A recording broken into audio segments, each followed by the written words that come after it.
بسم الله الرحمن الرحيم. وإذا سمعوا ما أنزل إلى الرسول ترى أعينهم تفيض من الدمع مما عرفوا من الحق يقولون ربنا آمنا فاكتبنا مع الشاهدين. وما لنا لا نؤمن بالله وما جاءنا من الحق ونطمع أن يدخلنا ربنا مع القوم الصالحين فأثابهم الله بما قالوا جنات تجري من تحتها الأنهار خالدين فيها وذلك جزاء المحسنين. والذين كفروا وكذبوا بآياتنا أولئك أصحاب الجحيم. يا أيها الذين آمنوا لا تحرموا طيبات ما أحل الله لكم ولا تعتدوا إن الله لا يحب المعتدين. وكلوا مما رزقكم الله حلالا طيبا واتقوا الله الذي أنتم به مؤمنون. لا يؤاخذكم الله باللغو في أيمانكم ولكن يؤاخذكم بما عقدتم الأيمان فكفارته إطعام 10 مساكين من أوسط ما تطعمون أهليكم أو كسوتهم أو تحرير رقبة فمن لم يجد فصيام 3 أيام ذلك كفارة أيمانكم إذا حلفتم واحفظوا أيمانكم كذلك يبين الله لكم آياته لعلكم تشكرون. يا أيها الذين آمنوا إنما الخمر والميسر والأنصاب والأزلام رجس من عمل الشيطان فاجتنبوه لعلكم تفلحون. إنما يريد الشيطان أن يوقع بينكم العداوة والبغضاء في الخمر والميسر ويصدكم عن ذكر الله وعن الصلاة فهل أنتم منتهون. وأطيعوا الله وأطيعوا الرسول واحذروا فإن توليتم فاعلموا أنما على رسولنا البلاغ المبين. ليس على الذين آمنوا وعملوا الصالحات جناح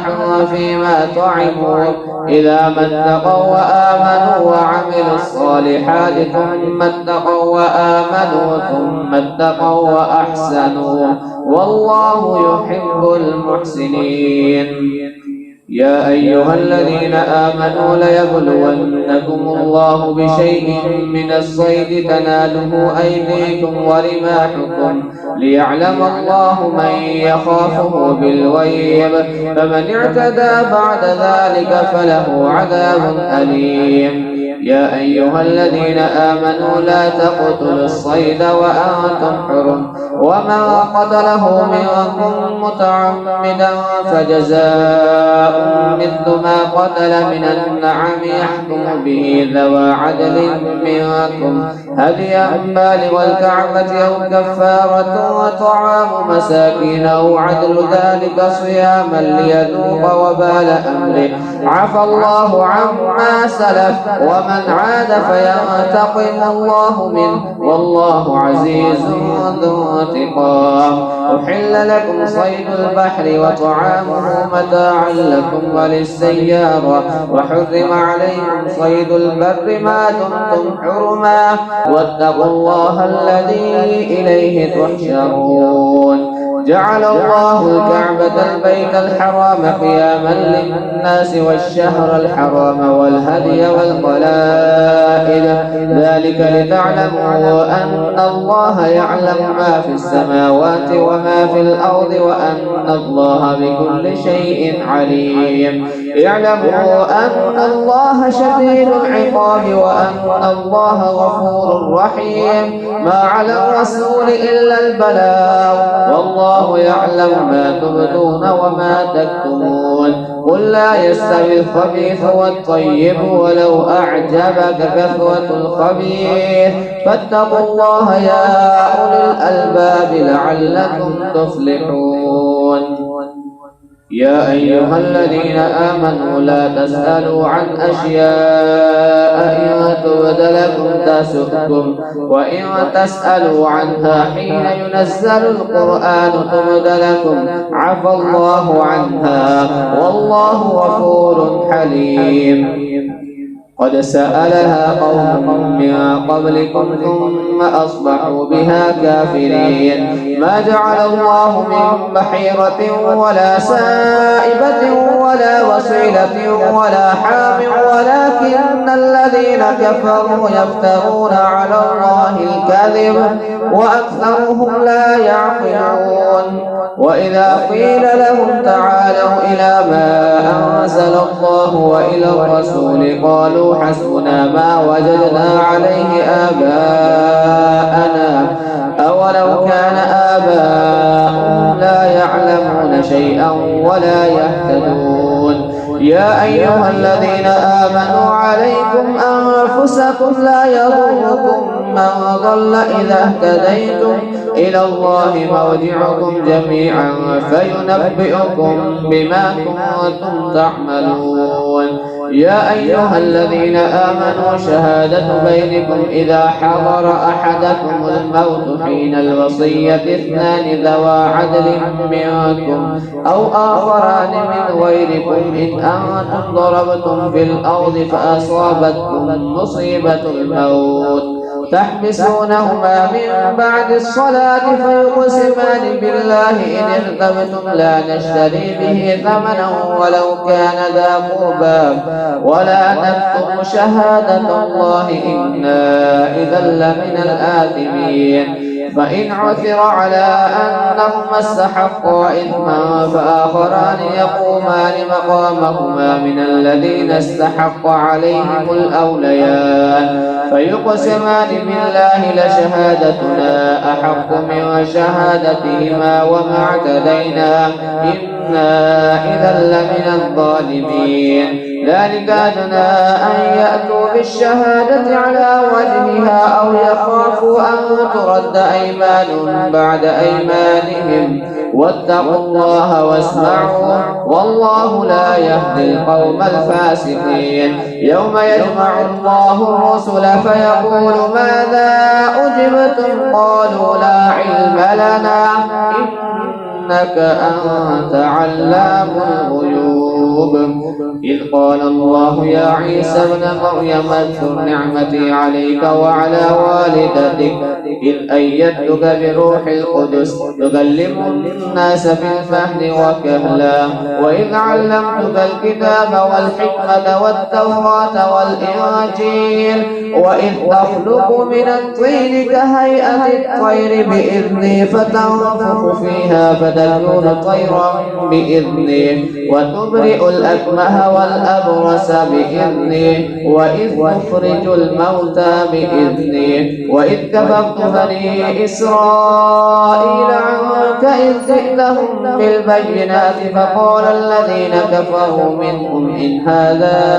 إلا سحر مبين. وإذ أوحيت إلى الحواريين أن آمنوا بي وبرسولي قالوا آمنا واشهد بأننا مسلمون. إذ قال الحواريون يا عيسى ابن مريم هل يستطيع ربك أن ينزل علينا مائدة من السماء قال اتقوا الله إن كنتم مؤمنين. قالوا نريد أن نأكل منها وتطمئن قلوبنا ونعلم أن قد صدقتنا ونكون عليها من الشاهدين. قال عيسى ابن مريم اللهم ربنا أنزل علينا مائدة من السماء تكون لنا عيدا لأولنا وآخرنا وآية منك وارزقنا وأنت خير الرازقين. قال الله إني منزلها عليكم فمن يكفر بعد منكم فإني أعذبه عذابا لا أعذبه أحدا من العالمين. وإذ قال الله يا عيسى ابن مريم أأنت قلت للناس اتخذوني وأمي إلهين من دون الله قال سبحانك ما يكون لي أن أقول ما ليس لي بحق إن كنت قلته فقد علمته تعلم ما في نفسي ولا أعلم ما في نفسك إنك أنت علام الغيوب ما قلت لهم إلا ما أمرتني به أن اعبدوا الله ربي وربكم وكنت عليهم شهيدا ما دمت فيهم فلما توفيتني كنت أنت الرقيب عليهم وأنت على كل شيء شهيد إن تعذبهم فإنهم عبادك وإن تغفر لهم فإنك أنت العزيز الحكيم قال الله هذا يوم ينفع الصادقين صدقهم لهم جنات تجري من تحتها الأنهار خالدين فيها أبدا رضي الله عنهم ورضوا عنه ذلك الفوز العظيم لله ملك السماوات والأرض وما فيهن وهو على كل شيء قدير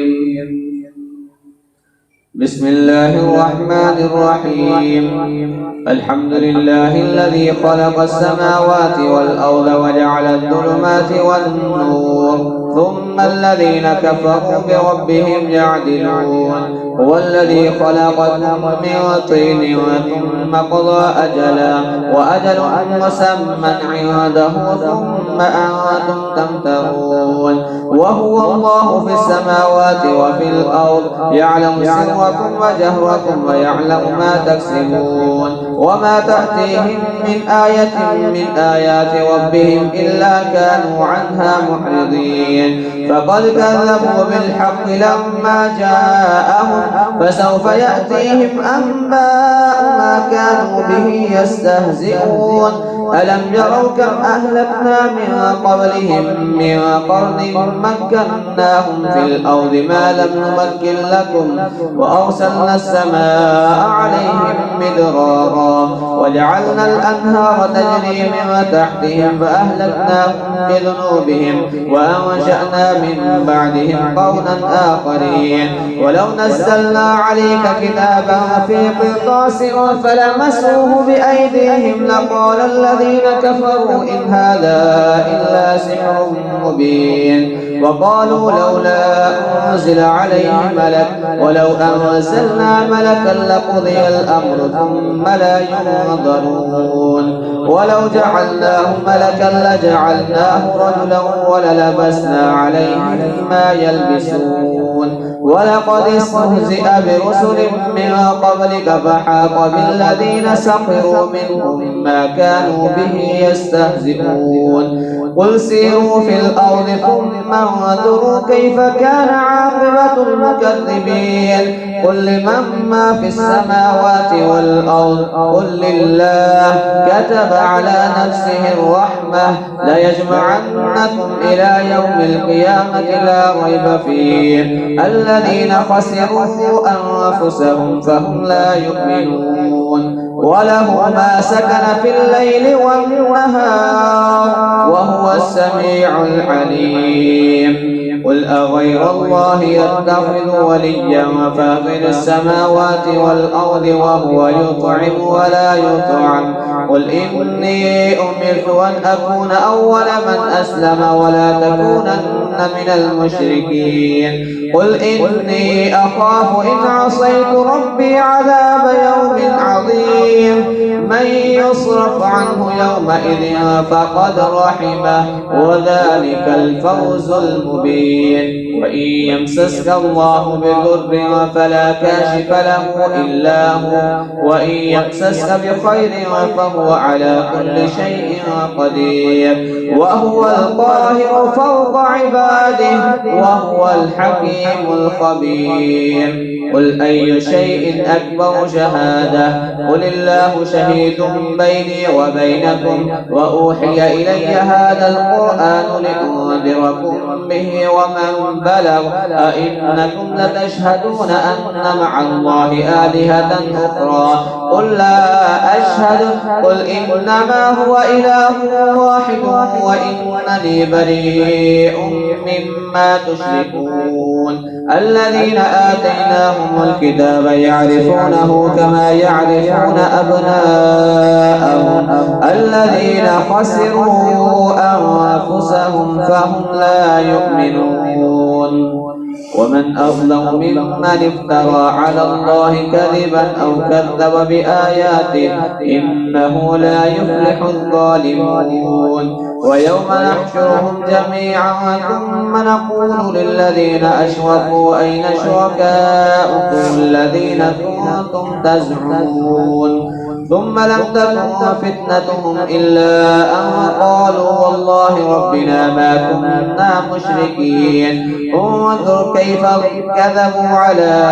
أنفسهم وضل عنهم ما كانوا يفترون ومنهم من يستمع إليك وجعلنا على قلوبهم أكنة أن يفقهوه وفي آذانهم وقرا وإن يروا كل آية لا يؤمنوا بها حتى إذا جاءوك يجادلونك يقول الذين كفروا إن هذا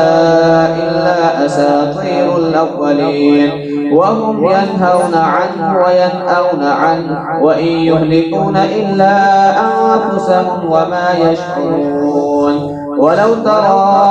إذ وقفوا على النار فقالوا يا ليتنا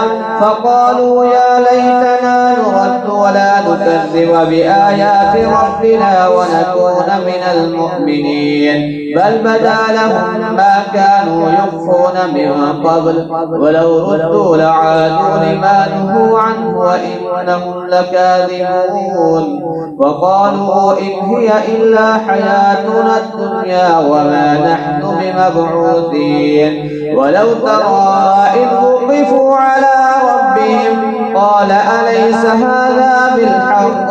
قالوا بلى وربنا قال فذوقوا العذاب بما كنتم تكفرون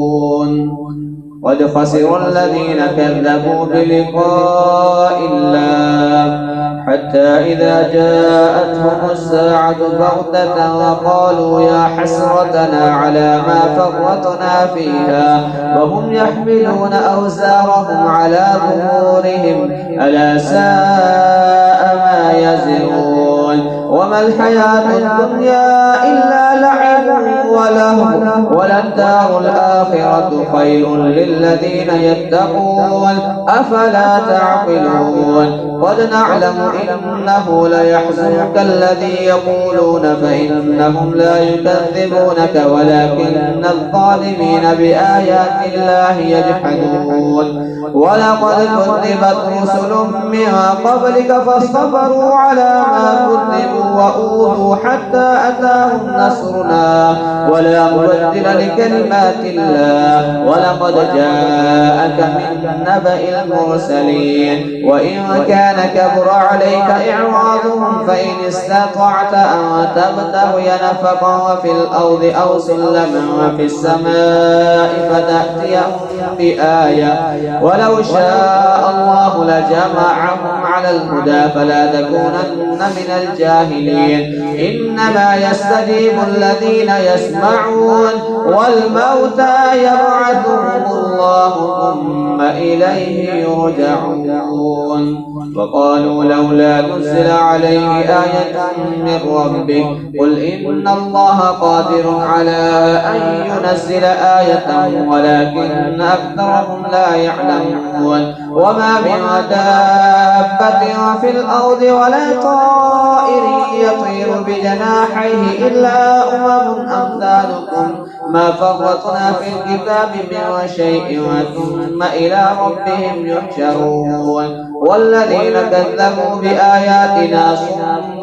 وبكم في الظلمات من يشاء الله يضلله ومن يشاء يجعله على صراط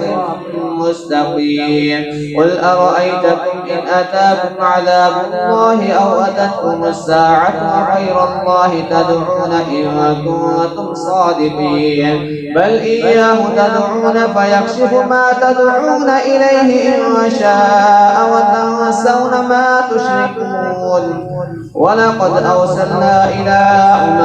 من قبلك فأخذناهم بالبأساء والضراء لعلهم يتضرعون فلولا إذ جاءهم بأسنا تضرعوا ولكن قست قلوبهم وزين لهم الشيطان ما كانوا يعملون فلما نسوا ما ذكروا به فتحنا عليهم أبواب كل شيء حتى إذا فرحوا بما أوتوا أخذناهم بغتة فإذا هم مبلسون فقطع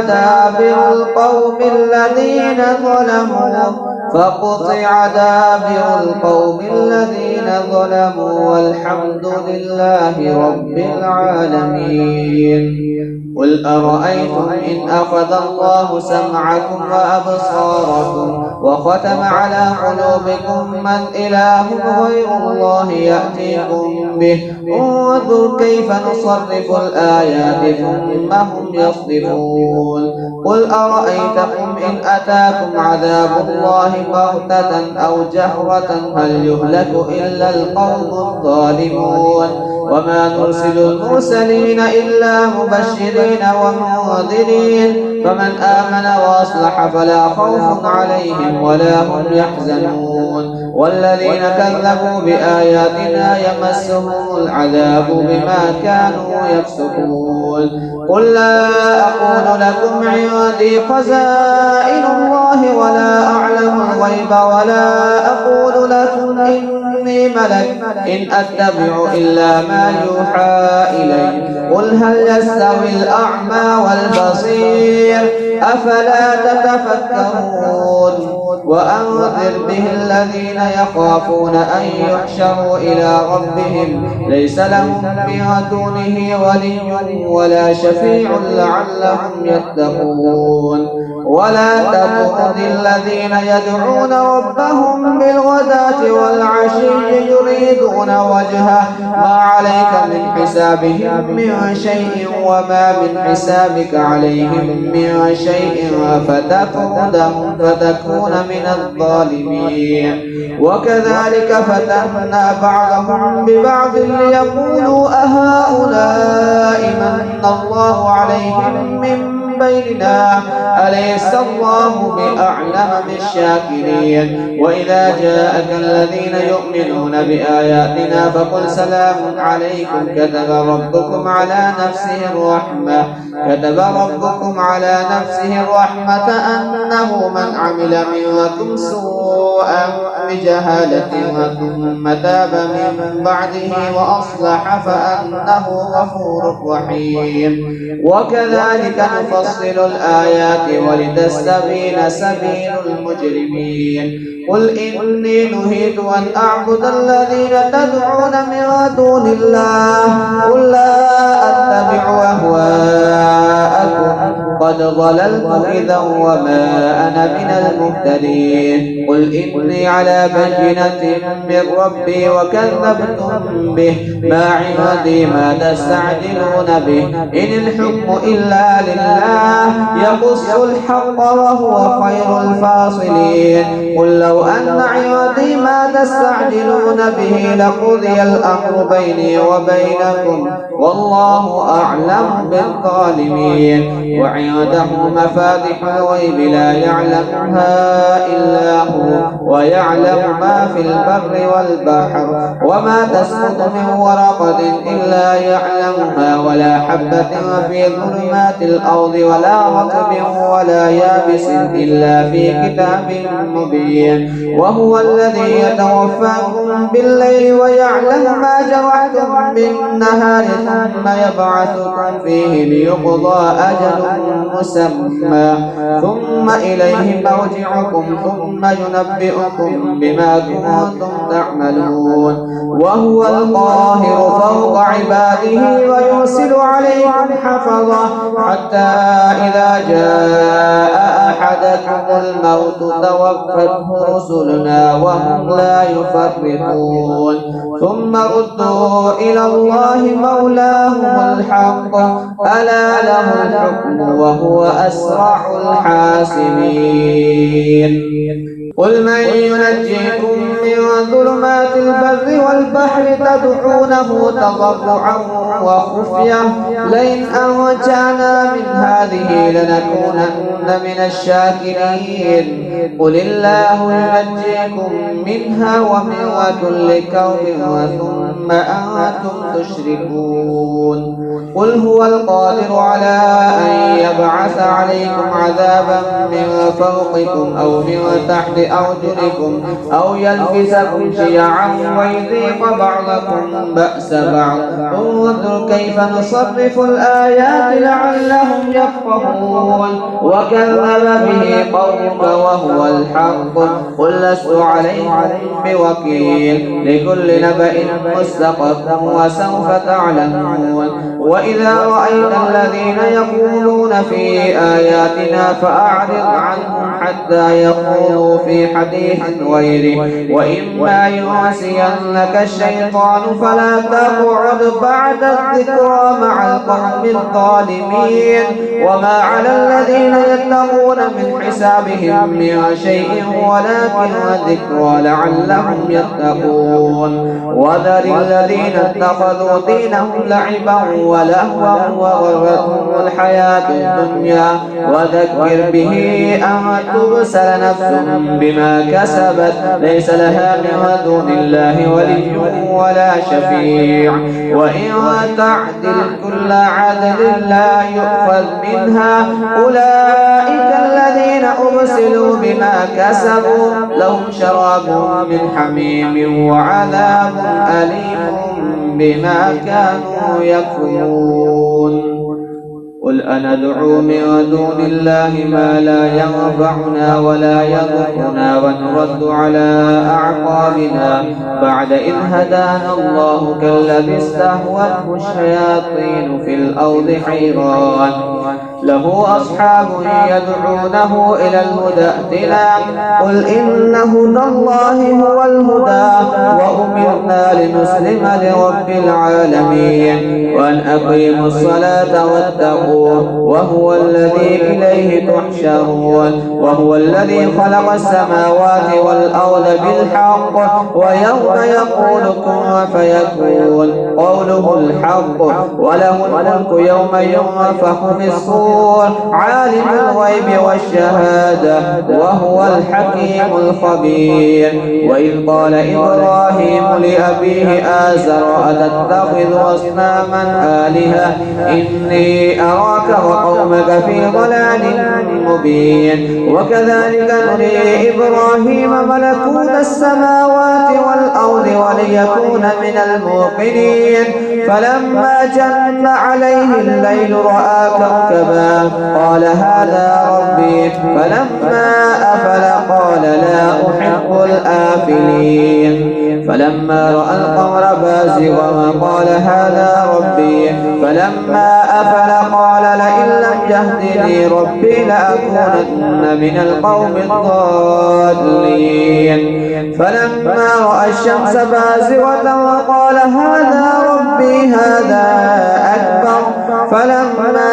أفلت قال يا قوم إني بريء مما تشركون إني وجهت وجهي للذي فطر السماوات والأرض حنيفا وما أنا من المشركين. وحاجه قومه قال أتحاجوني في الله وقد هدان ولا أخاف ما تشركون به إلا أن يشاء ربي شيئا وسع ربي كل شيء علما أفلا تتذكرون. وكيف أخاف ما أشركتم ولا تخافون أنكم أشركتم بالله ما لم ينزل به عليكم سلطانا فأي الفريقين أحق بالأمن إن كنتم تعلمون. الذين آمنوا ولم يلبسوا إيمانهم بظلم أولئك لهم الأمن وهم مهتدون. وتلك حجتنا آتيناها إبراهيم على قومه نرفع درجات من نشاء إن ربك حكيم عليم. ووهبنا له إسحاق ويعقوب كلا هدينا ونوحا هدينا من قبل ومن ذريته داود وسليمان وأيوب ويوسف وموسى وهارون وكذلك نجزي المحسنين. وزكريا ويحيى وعيسى وإلياس كل من الصالحين وإسماعيل واليسع ويونس ولوطا وكلا فضلنا على العالمين. ومن آبائهم وذرياتهم وإخوانهم واجتبيناهم وهديناهم إلى صراط مستقيم. ذلك هدى الله يهدي به من يشاء من عباده ولو أشركوا لحبط عنهم ما كانوا يعملون. أولئك الذين آتيناهم الكتاب والحكم والنبوة فإن يكفر بها هؤلاء فقد وكلنا بها قوما ليسوا بها بكافرين. أولئك الذين هدى الله فبهداه مقتده. قل لا أسألكم عليه أجرا إن هو إلا ذكرى للعالمين. وما قدروا الله حق قدره إذ قالوا ما أنزل الله على بشر من شيء. قل من أنزل الكتاب الذي جاء به موسى نورا وهدى للناس تجعلونه قراطيس تبدونها وتخفون كثيرا وعلمتم ما لم تعلموا أنتم ولا آباؤكم قل الله ثم ذرهم في خوضهم يلعبون.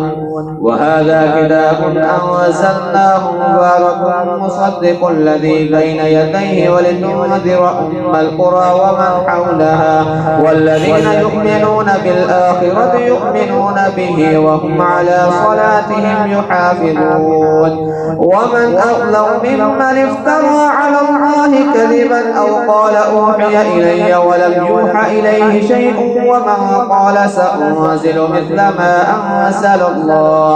ولو ترى إذ الظالمون في غمرات الموت والملائكة باسطوا أيديهم أخرجوا أنفسكم اليوم تجزون عذاب الهون بما كنتم تقولون على الله غير الحق وكنتم عن آياته تستكبرون.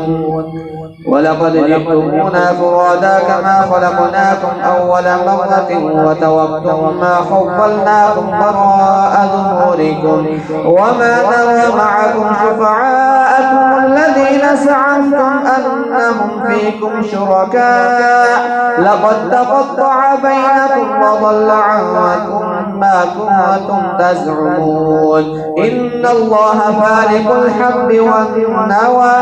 يخرج الحي من الميت ومخرج الميت من الحي ذلكم الله فأنا تؤفكون. فالق الإصباح وجعل الليل سكنا والشمس والقمر حسبانا ذلك تقدير العزيز العليم. وهو الذي جعل لكم النجوم لتهتدوا بها في في ظلمات البر والبحر قد فصلنا الآيات لقوم يعلمون وهو الذي أنشأكم من نفس واحدة فمستقر ومستودع